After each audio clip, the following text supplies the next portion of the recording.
Hello সবাইকে, কেমন আছো সবাই? আশা করি খুব ভালোই আছো। আমিও খুব ভালো আছি। আজ যাচ্ছি আমি বনভোজন খেতে। আমাদের এখানে একটা অনুষ্ঠান হয় প্রতি বছরই, যেটা অনুকূল ঠাকুরের উৎসব হয়। আর এই উৎসবটার নাম হলো বনভোজন।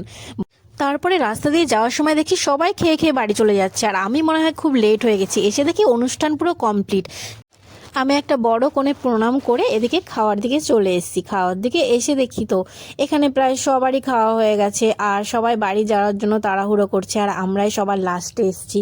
তারপর আর কি করব, আমরাও খেতে বসে পড়েছি। আর আমি ছিলাম, আমার সঙ্গে ছিল আমার বান্ধবী, মাও ছিল। মায়ের আগে খাওয়া হয়ে গেছে, আমার জন্য বসে থেকে থেকে তারপরে আমাকে ওখানে খিচুড়ি প্রসাদ দিয়ে দিল, আর সঙ্গে একটা শুকনো লঙ্কা, আর যেটা আমি খাই না। আর আমার পাশের জন এটা খুব ভালো খায়, আমি তাকে ট্রান্সফার করে দিয়ে দিলাম।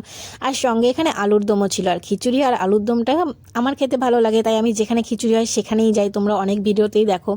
যাই হোক, এবার আমি খাওয়া দাওয়া কমপ্লিট করছি। আর খিচুড়িটা সত্যি খুব ভালো ছিল খেতে, আমার খুব ভালোই লাগছিল। আর এরকম খেতে তো খুবই ভালো লাগে, তার জন্য আমি সব জায়গায় যাই। আর তারপরে খিচুড়িটা খাওয়া কমপ্লিট করে এদিকে মাঠ দিয়ে বাড়ি চলে আসলাম, রাস্তা দিয়ে আর যাইনি। ভিডিওটা এই পর্যন্তই ছিল। তোমাদের কেমন লাগলো আমাকে অবশ্যই জানিও। দেখা হবে অন্য কোনো ভিডিওতে। টাটা।